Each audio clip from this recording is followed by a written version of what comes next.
Hello Gemini, Sun, Moon, Rising, and Venus signs. Kamusta po kayo? Sana po yung nasa mabuti kayong kalagayan. Welcome back po sa Star Tarot. Kung bago po kayo rito, welcome na welcome din po kayo. And thank you po sa inyong suporta. I truly appreciate it and God bless you all. Gemini, tignan po natin ang mga messages for you today, October 4. Tignan natin muna sa mga trinkets natin. Paunang message ninyo is peace sign.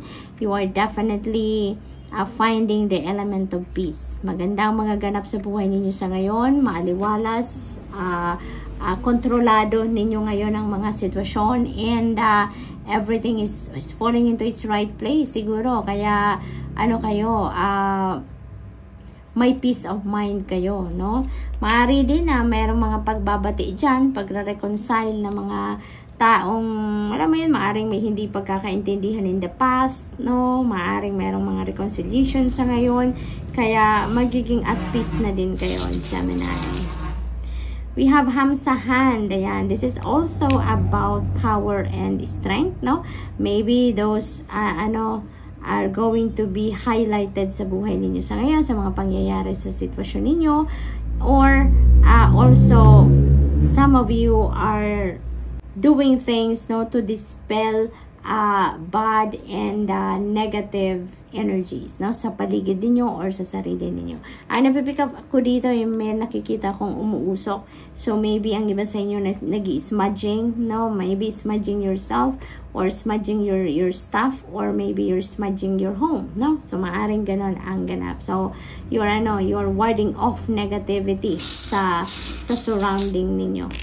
We have heart with the keyhole. Ayan. So, parang nagbibigay kayo ng, parang sinususian ninyo muli ngayon ang puso ninyo at nagbubukas kayo ng puso ninyo para sa pagmamahal, no? Maaring for the longest time, siguro closed off ang puso ninyo for other people or sa pag-ibig. But now, maybe bukas na kayong muli para sa pagmamahal ng ibang tao. And maybe you're also allowing yourself to be loved by other people. Or maaring, sinususian din ninyo ang puso ninyo ngayon at nagbubukas kayo ng pag-ibig, pagmamahal para naman sa sarili ninyo. So, maaring nare-recognize na ninyo sa ngayon na higit kanino man dapat kayo munang magmahal sa sarili ninyo, no? So, parang ganun din ang ganap.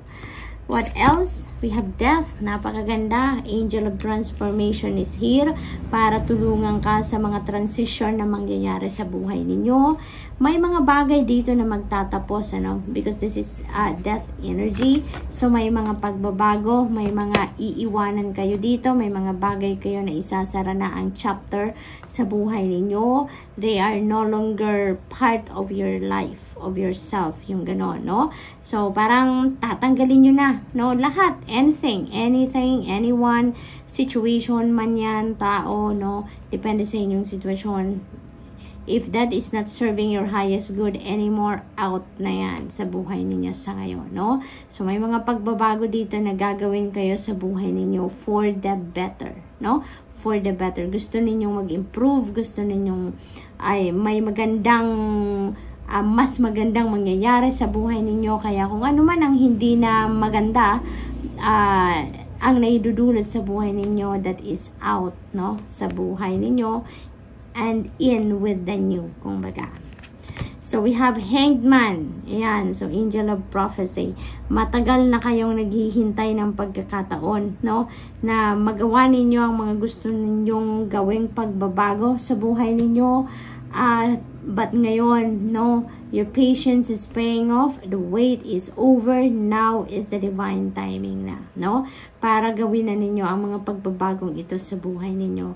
May mga new ideas na kayo, may mga ideas, brilliant ideas, may mga new inspiration, new perspective siguro na din na dumating sa inyo dito. Kaya naman, parang lahat na ng pangangailangan ninyo or lahat ng kailangan ninyo para isakatuparan nyo na ang mga pagbabagong ito, transition na to sa buhay ninyo, ay nasa inyong harapan na, nasa inyong mga kamay na. Kaya, here you go, no? Yung parang lilinisin nyo na ngayon. Clearing time. Tulad ng sinasabi ng Hamsa hand na to, no? You're going to dispel negativity, no? Bad vibes sa buhay ninyo. Kaya ito na din, no? Nagkaroon na kayo ng pagkakataon sa ngayon and you are going to dispel anything and everything, no? Dito na kumbaga bad vibes na ang hatid sa inyo, you're going to let that go. Ayan. So, nagkaroon kayo ngayon ng mga ideas na ito na ang dapat kong gawin, so I'll do it. Yung parang gano'n, ano? So, what else? We have 10 of Pentacles. Napakaganda, no? Sa lahat ng gagawin ninyong pagbabago sa buhay ninyo. Kasi this could be a massive change, no? Na gagawin ninyo. This could be in different areas of life na gagawin ninyong pagbabago. You have that support, no? Yung pamilya ninyo dito is full support sa lahat ng gagawin ninyo. Parang yung pamilya ninyo dito is 100% by your side. Kung ano ang gusto ninyo, kung ano ang plano ninyo, nandyan sila para suportahan ka, no? So, yun ang aking napipick up dito for you, Gemini. Kaya, good for you na you have a very strong support system sa tabi ninyo. And also, for others of you naman, this is about financial support, no? Gemini, maaaring ang iba sa inyo have worked for so long na and you were able to save money na talaga. You were able to lay a solid foundation in terms of your finances na. Kaya masasabi na ninyo ngayon na ready na kayo. Yung financial future ninyo is ready na. Kumbaga, you can support na your family, the needs of your family. And yung mga pangangailangan ninyo for the long term, meron na kayong nakahandang kaperahan para dyan. So, parang maaaring may savings na kayong malaki or maybe nag-invest na kayo, no? And that can support na lahat ng ipon ninyo that will be able to support the whole family for the long term. So, maaaring nandun na kayo sa point na ganon, Gemini, no? So, that's all I have for you for today. I hope nakatulong ang mga mensaheng ito in some way. Thank you for watching. Love and light. Namaste. Hello, Libra, Sun, Moon, Rising, and Venus signs. Kamusta po kayo? Sana po ay nasa mabuti kayong kalagayan. Welcome back po sa Star Tarot. And kung bago po kayo rito, welcome na welcome din po kayo. Thank you po sa inyong suporta. I truly appreciate it. God bless you all. Tignan po natin ang mga messages ninyo for today, October 4. Paunang mensahe ninyo through the trinkets. We have G-Clef, napakaganda because this is about new beginnings, no? New beginnings, this is about positive change, peace, tranquility, yung ganon. Kaya kahit maraming pagbabago na maaring mangyari or gagawin kayo sa buhay ninyo, parang maganda pa rin, no? Masaya pa rin, exciting pa rin because parang ito na yung gusto ninyong mangyari. Ito na yung pagbabagong gusto ninyong mangyari na magkakaroon na kayo ng peace of mind, no? Magkakaroon na kayo ng feeling of tranquility, no? Dahil finally, maayos nyo na ang dapat maayos. Mababago nyo na ang dapat mabago, no? And you're going to start fresh. So, what else? We have letter H. Ayan, so this could be your initials, Libra. Letter H, or maybe this is the initials of the person that you're going to be dealing with around this time. Okay? What else? We have Coin. This is about investments. This is about pursuing what you really want in life, Libra. So, eto na yun. Eto na yun. Gusto ninyong may pagbabagong mangyari, you're going for it. Gagawin nyo na talaga. Gusto ninyo na magkaroon kayo ng magandang trabaho, you're going to do anything and everything para mangyari yon. Magkaroon kayo ng magandang future, you're going to do anything and everything para marating ninyo ang magandang future na yan, no?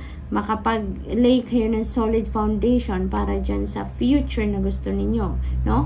You're really going to pursue ngayon, super driven kayo, Libra, na gawin kung ano man ang nararapat ninyong gawin, no? Para ma-reach ninyo ang mga goals ninyo. We have 5 of Pentacles. Ayan. So, some of you maybe are feeling isolated sa ngayon.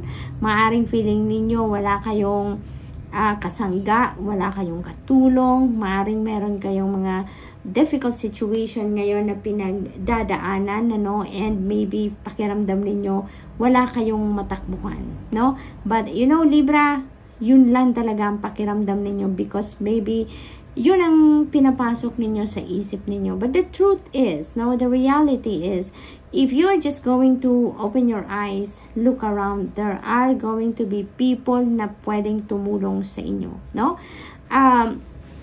Always remember that help is always available to you. Kahit saan ka pumunta, kahit saan ka lumingon, there are going to be people that can help you if you would only reach out to them. 'Di ba? Lagi at laging merong ipapadala sa inyo on your path ang divine universe that can help you with your situation, ano man ang inyong nararamdaman sa ngayon, ano? Libra, kaya yun, kung kailangan ninyo ng tulong, no? Kung kailangan ninyo talaga na baguhin na ang inyong sitwasyon sa ngayon, reach out to people, because people around you will always be willing, no, to help you out in any way, okay? In any way they can. So we have the devil energy. Some of you Libra maybe are dealing with a Capricorn person.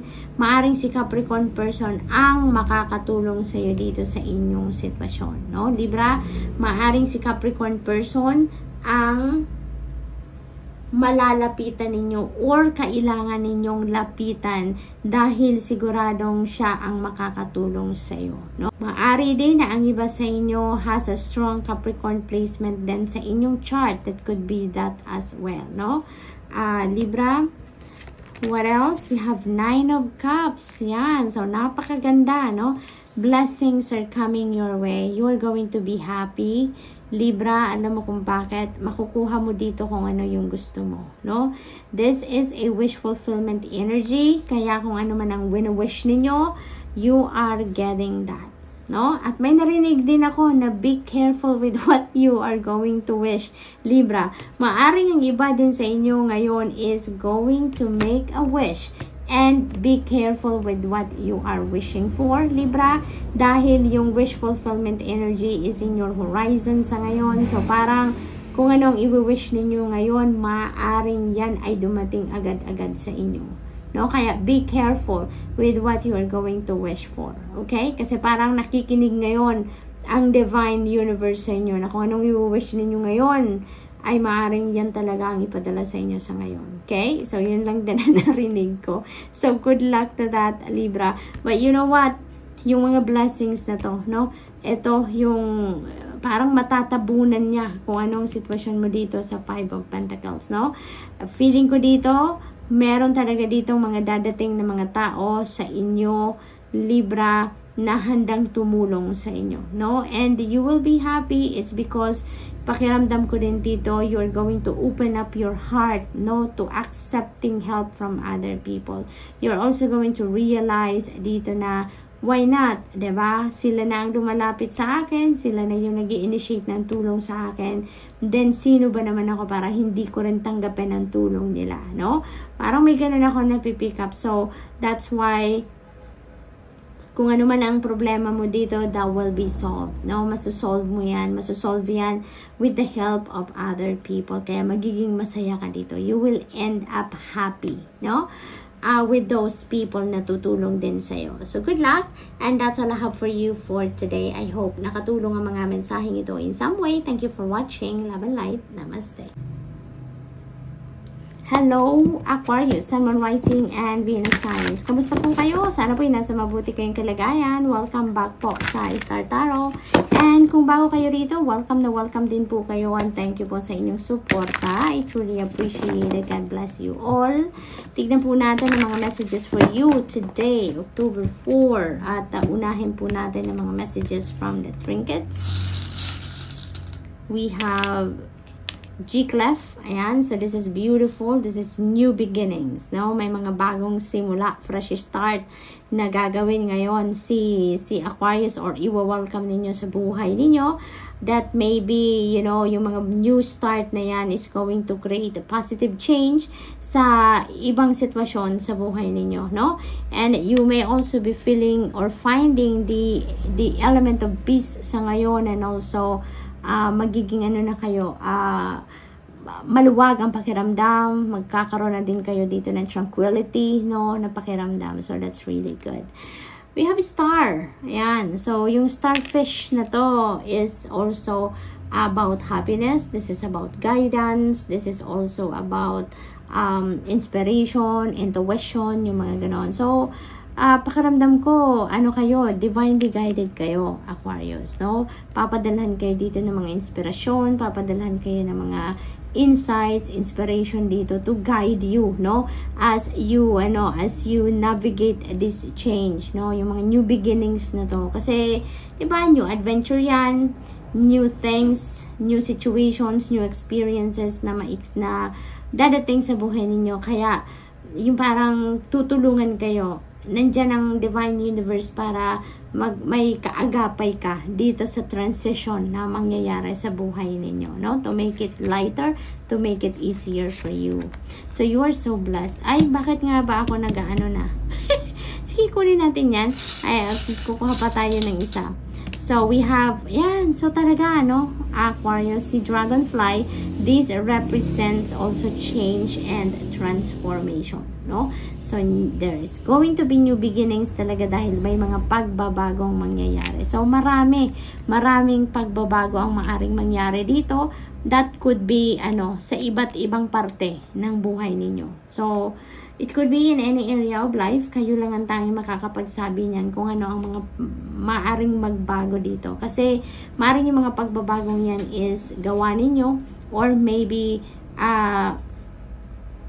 pagbabago yan sa sitwasyon. Let's say, pagbabago sa trabaho ninyo mismo na hindi naman ikaw ang nag-create. So, yung parang ganun ba, no? At we have the 5 of Wands. Ayan, ang keyword dito is test. So, ang pakiramdam ko dito, this is a test of faith, Aquarius, no? This is a test of faith. May mga sitwasyon siguro dito, lalong-lalo na related siguro sa mga pagbabagong yan, na maaaring, siguro may overwhelming na mga sitwasyon dyan, maaaring dahil sa dami siguro ng pagbabago, may mga overwhelming feeling ang iba sa inyo dito, at maaring yung mga changes na yan is just a test of faith sa inyo, no? Yung discomfort na maaring maramdaman ninyo dyan is just a test of faith. Kung gaano kayo katatag, gaano kayo katibay, gaano kayo naniniwala sa divine, no, na ang lahat ng nangyayari, 'di ba, sa buhay natin is according to the divine order and timing, and may mga pangyayari dito sa buhay natin na kailangang magbago because it has to happen. Yung ganon, no? Destiny, kumbaga, ang naghahatid ng mga ganyang pangyayari. So, maaring test of faith ito sa inyo na mga pagbabagong ito. Maaring titignan dito ng Divine Universe kung gaano kalakas ang faith ninyo sa Kanya, no? Na kasi siguro maaring ma-overwhelm talaga kayo at masabi siguro ng iba sa inyo na bakit ang dami-dami naman, bakit lahat na lang, diba? Maaring ganon. So, tibayan nyo lang ang iyong dibdib, no? Aquarius, remember that you have divine guidance dito. Meron kayong gabay. Your angels will be there for you to support you during these changes, no? During this transition sa buhay ninyo, to make it lighter for you, no? To make it easier for you. So, we have 7 of Pentacles. Ayan. So, this is about yung paghihintay, no? Maaring ang iba sa inyo dito, Aquarius, naghihintay kayo ng return of investment, no? Maaring may mga bagay kayo dito na matagal nang pinagtatrabahuan and you've been waiting for so long, no? Kaya maaring nabuboard ng iba sa inyo sa kakahintay. Maaring napapagod na ang iba sa inyo sa kakahintay. When is the return of investment coming in? Kailan ninyo makikita? So, maaring ganon ang sitwasyon dito. But, you know what? Yung sitwasyon dito sa 7 of Pentacles, it also feels like test of faith din ito sa inyo, no? Kasi parang ipaparealize dito sa inyo na hindi lahat ng pangyayari sa buhay natin, Aquarius, is according to your timing, no? Minsan lang tumatama tayo, nakakatsamba tayo na yung gusto natin nangyayari, then at sa timeline na gusto natin din or sa eksaktong form din na gusto nating mangyari. Nakakatsamba lang tayo dyan. Ibig sabihin, that is also the divine plan for us. No? Ganun din. Gusto rin natin yon, diba? But, talaga, no? Mostly, kung hindi talaga ukol, hindi pa rin bubukol, 'di ba? Because lahat nga, no, nag-unfold according to the divine order and timing, according to the divine plan. Kaya dito, parang test of faith din ito sa inyo, kung hanggang kailan kayo maghihintay, gaano katatag ang inyong paniniwala at gaano kalakas ang inyong paniniwala sa divine, no? Na may sacred plan, may plano na sinusunod ang Panginoon para sa inyo. Kaya kahit gaano man natin kagustong mangyari ang mga bagay, kung hindi yan ang nasa plano ng Divine Universe, hindi pa rin yan mangyayari. 'Di ba? Kaya dito sa Seven of Pentacles, just continue on with what you are doing. Continue on to cultivate and nurture what you have started already. Kasi there is guarantee dito sa Seven of Pentacles energy, there is guarantee na kung ano ang hinihintay ninyong resulta ng mga ginagawa ninyo, that will be delivered to you. Maaaring not in the exact time and not in the exact form that you are expecting it to arrive, pero dadating at dadating kung ano man ang inyong hinihintay. No? Maaring hindi lang eksakto doon sa ine-expect ninyo, but it's going to come. No? So, yun ang promise ng Seven of Pentacles. And now is the time that maybe you need to re-evaluate the things that are happening around you. Kasi maaari din, Aquarius, na there's still something that you need to do. No, maaring kulang pa ang ginawa ninyo para mag-come to fruition ang kung ano man itong pinagsisikapan ninyo dito.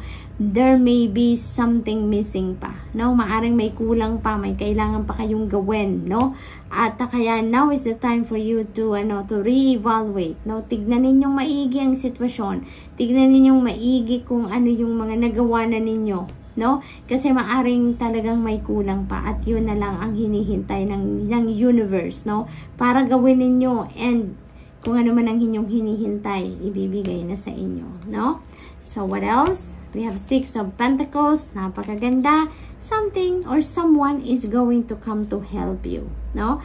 Kung ang pangangailangan ninyo dito, resources, kung ang pangangailangan ninyo dito, sage advice, that's gonna come, no?